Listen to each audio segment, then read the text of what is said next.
Le candidat Jean-Jacques Ratzietson a été arrêté aujourd'hui par les forces de l'ordre devant l'hôtel de ville d'Atananarivo. Il a été conduit à la brigade criminelle de Fiadanan pour être interrogé. La vie de certains candidats serait menacée. Les monades va mettre à disposition des 13 candidats et leurs familles des gardes du corps armé durant la période électorale. Dans l'actualité internationale, Israël a mené lundi d'intenses bombardements sur la bande de Gaza assiégée où la guerre a fait près de 10 000 morts selon le Hamas en presque un mois, tandis que de violents combats au sol font rage malgré les appels pressants à une trêve humanitaire.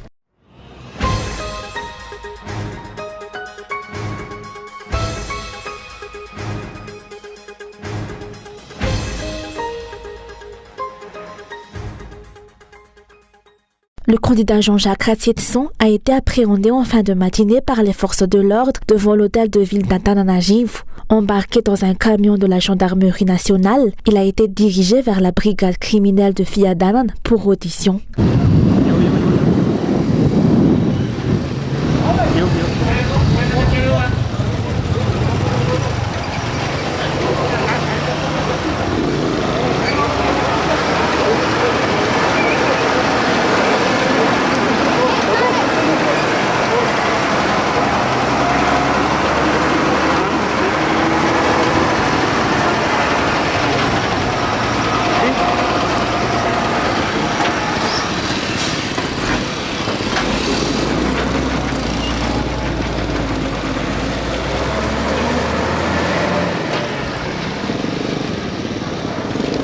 Cette arrestation est le fait marquant de la journée. Les membres du collectif des candidats ont continué à s'employer à occuper la place du 13 mai. En effet, quelques heures plus tard, le candidat Roland Ratzietson était à Tsaralaland en plein pourparlers avec les éléments de la gendarmerie sur place, leur expliquant pourquoi les dispositions prises par le préfet d'Atananarivo ne pouvaient être appliquées, mais ceux-ci ont fait la sourde oreille.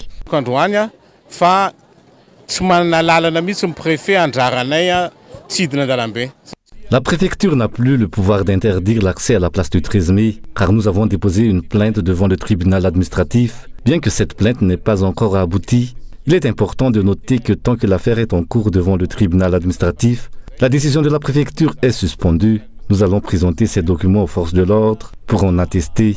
De plus, selon l'article 10 de la Constitution, il est tout à fait possible de manifester tant qu'aucun bien public n'est détruit.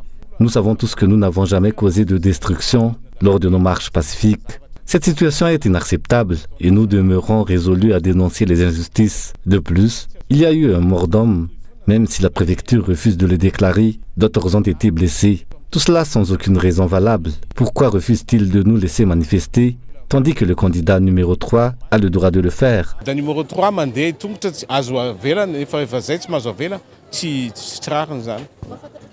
Le candidat et les députés qui le suivaient se sont retirés pacifiquement à l'hôtel Anzari. Une horde de gendarmes s'est positionnée devant l'hôtel où se trouvait le candidat Roland Ratzietson après l'annonce de l'arrestation du candidat Jean-Jacques Ratzietson. Ils y sont restés près d'une heure avant de se retirer. Roland Ratzietson a alors réagi à l'arrestation du candidat Jean-Jacques Ratzietson.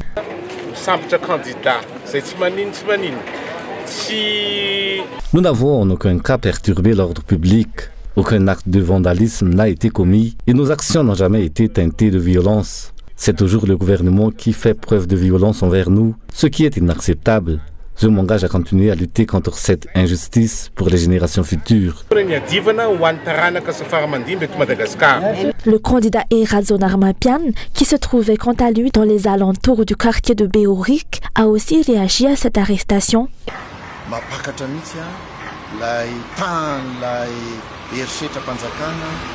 L'arrestation du candidat Ratzietson vient aggraver les actions violentes du gouvernement. Le candidat n'a fait qu'exprimer son opinion et ses convictions, ce qui n'est pas récent et dure depuis des semaines. Il ne parle pas en son nom seulement, mais au nom du peuple. Cette situation nous montre qu'il y a bel et bien des intimidations envers aussi les candidats.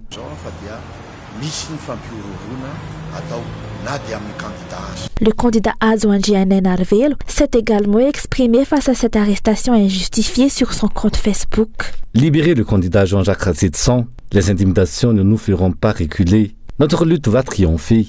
Analakil a été entièrement fermé à la circulation aujourd'hui, malgré une petite ouverture momentanée faite par les forces de l'ordre qui avaient investi les lieux.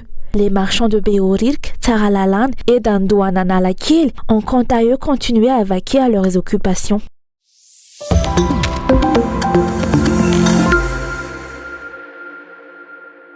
Des gros bras payés pour perturber la manifestation du collectif des candidats ont été repérés à Antaninanj et dans les environs depuis 10 heures du matin. Leur présence a été signalée par les habitants. Ces témoins ont gardé l'anonymat par crainte de représailles. Il s'agissait d'un groupe de jeunes hommes qui semblaient suspects. Lorsque des témoins se sont approchés pour essayer de comprendre ce qu'ils préparaient, ils ont réalisé qu'il s'agissait de gros bras. Ces individus se sont divisés en groupes de 4 et semblaient discuter d'argent. Lorsqu'ils ont remarqué que les commerçants à proximité avaient peur d'eux, ils ont affirmé qu'ils ne voulaient pas leur faire de mal, mais qu'ils attendaient un signal ou un ordre.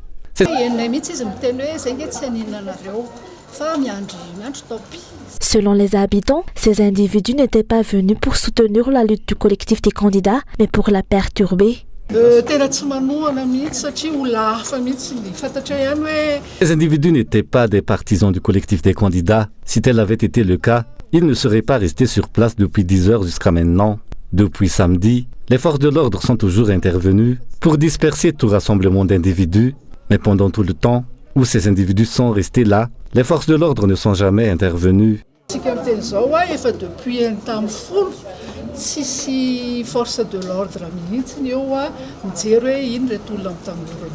Des gros bras du TMH ont été également repérés à Tsaralaland. Ils ont appelé à la tenue des élections à l'arrivée du candidat Roland Ratirak.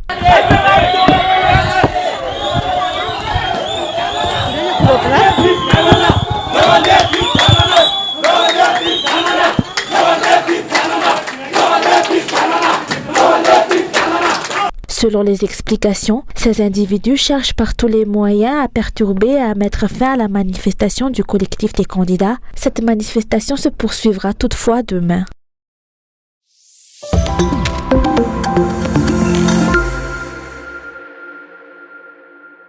La vie de certains candidats serait menacée. C'est pourquoi des gardes du corps armé seront mis à la disposition des 13 candidats et de leurs familles durant la période électorale. C'est ce qu'a déclaré aujourd'hui les MONAT, l'état-major mixte opérationnel au niveau national. Selon les informations, il y aurait des complots visant à attenter à la vie de certains candidats pour assurer leur protection. Les MONAT enverra des gardes du corps armé pour protéger les 13 candidats sans distinction, ainsi que leurs familles et leur domicile. Bien que ces gardes du corps soient à la disposition des candidats, ils ne peuvent pas prendre part à des manifestations non autorisées selon les MONAT.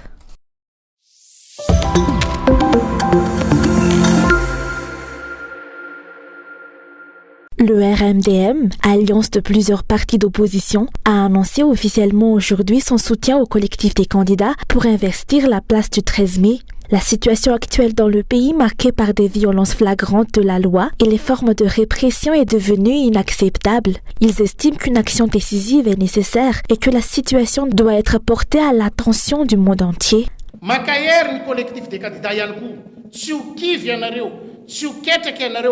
Le collectif des candidats doit rester fort et déterminé. Les membres du RMDM sont derrière lui et sont prêts à offrir leur soutien et leurs compétences pour mener à bien ce mouvement populaire. Nous nous opposons à toute ingérence étrangère dans le pays et nous nous engageons à prendre en main son avenir. Nous ferons tout pour faire triompher ce mouvement. Nos actions seront bientôt visibles dans tout le pays.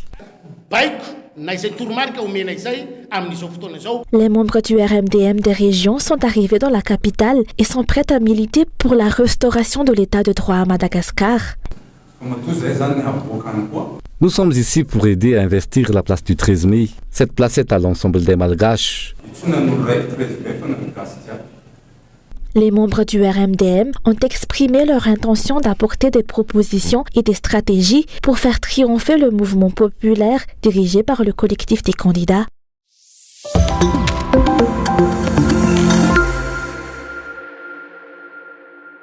Les actes de violence perpétrés par les forces de l'ordre envers les citoyens durant les manifestations du collectif des candidats portent atteinte aux droits fondamentaux de l'homme, au droit à la liberté d'expression et au droit de manifester pacifiquement. C'est ce qui ressort du communiqué des avocats regroupés au sein de l'association Mandawan Lalana en démocratie, ou MLD.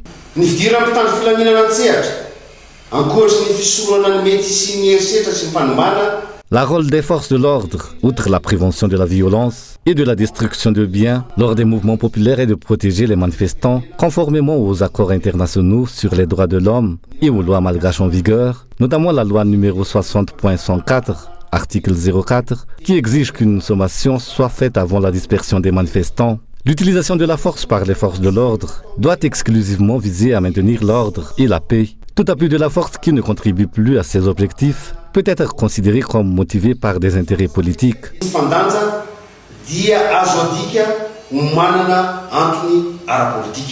D'après la plateforme MLD, les arrestations arbitraires peuvent faire l'objet de sanctions. Les éléments des forces de l'ordre ont le devoir de ne pas obéir à des ordres qui peuvent les sanctionner.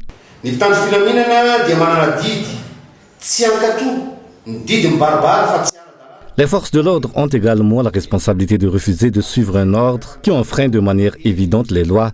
Elles peuvent être poursuivies, ainsi que leurs supérieurs, pour violation des droits des citoyens. De nos jours, elles ne peuvent plus espérer rester anonymes derrière leur masque, car leurs actions peuvent être capturées en vidéo et partagées publiquement. Le MLD se positionne en observateur de la situation qui prévaut à l'heure actuelle et se dit prêt à collaborer avec toutes les forces vives de la nation. Il appelle les citoyens à s'impliquer dans la protection des droits de l'homme et appelle à la non-utilisation de la violence pour régler les conflits politiques.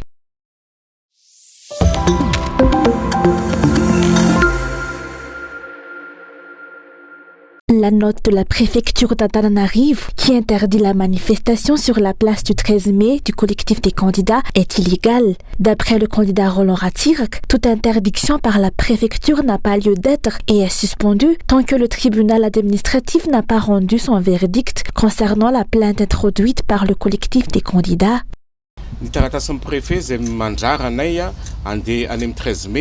La note de la préfecture qui interdit la manifestation sur la place du 13 mai a perdu de sa validité. Tant que l'affaire est en cours devant le tribunal administratif, la décision de la préfecture est suspendue. Nous avons l'intention de présenter ces documents aux forces de l'ordre pour démontrer qu'ils n'ont plus le droit de nous empêcher l'accès à la place du 13 mai. Nous faisons appel aux journalistes et aux citoyens qui détiennent des vidéos et des preuves des actes de violence commis par les forces de l'ordre, car nous avons l'intention de porter plainte à ce sujet. Nous exhortons la procureure à traiter ces plaintes de manière juste et à prendre en compte leur légitimité.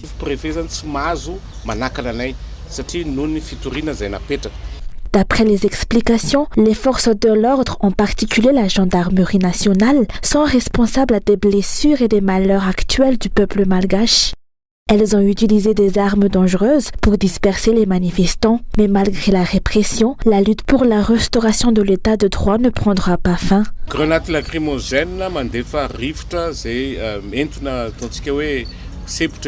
Les grenades lacrymogènes dégagent des fumées irritantes qui empêchent la respiration. Cependant, les forces de l'ordre emploient également des bombes dites sales qui contiennent des projectiles métalliques. Ces derniers disséminent des gaz et ont causé de graves blessures. Des vitres de voitures ont été cassées, des citoyens ont eu de multiples blessures corporelles, une dame a eu 34 impacts et un individu a une importante plaie béante à la poitrine. Ces blessures ressemblent à des blessures par balle, mais elles sont causées par des projectiles métalliques. Lorsque la préfecture déclare que leurs méthodes sont conventionnelles, ce ne sont que des mensonges. Ces événements ont renforcé la détermination du mouvement. Le peuple n'a plus confiance en la haute cour constitutionnelle et au gouvernement.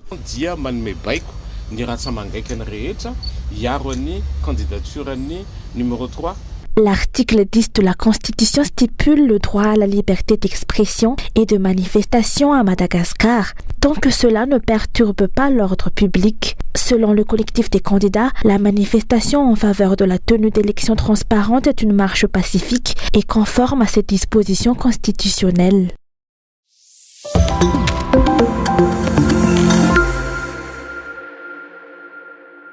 Tous les vols internationaux de Madagascar Airlines ont été annulés. La compagnie nationale a annoncé cette décision hier en raison de son incapacité à garantir leur exécution effective.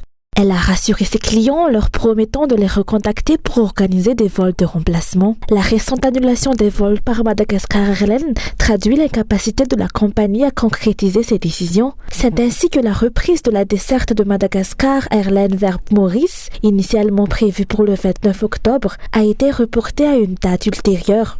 Deuxièmement, Madagascar Airlines a déclaré souhaiter entreprendre un vaste programme de modernisation de sa flotte avec de nouveaux avions et la rénovation de ses agences. Cependant, la livraison du premier avion, prévu pour septembre, n'a pas encore eu lieu et la plupart de ses agences n'ont pas encore été rénovées. La compagnie a pourtant déclaré que cette réhabilitation est essentielle pour atteindre ses objectifs et symboliser son renouveau. Toujours est-il que la gestion de la compagnie aérienne nationale semble être à l'image de ce qui se passe actuellement dans le pays. Rina Rakotmang, qui vient de démissionner de son poste de présidente du conseil d'administration, cloue au pilori le directeur général de Madagascar Airlines, Thierry de Bailleul, en déclarant que ne pas vouloir être son complice dans le meurtre de la compagnie nationale.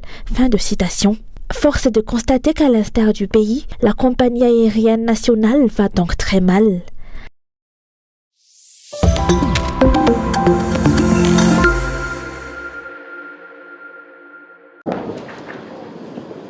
La violence des explosions dans le ciel de Gaza éclaire le paysage comme en plein jour. Inlassablement, les forces israéliennes pilonnent l'enclave palestinienne. Depuis le début de l'offensive terrestre, le 27 octobre, Tsahal affirme avoir frappé plus de 2500 cibles terroristes et avoir coupé le territoire en deux. Les forces de l'armée israélienne dirigées par l'unité de reconnaissance d'élite Golani ont encerclé la ville de Gaza. Elles ont atteint le bord de mer dans la partie sud et ont encerclé la ville. Il existe désormais Gaza du Sud et Gaza du Nord. Le Hamas affirme de son côté qu'Israël mène d'intenses bombardements autour de plusieurs hôpitaux dans le nord du territoire.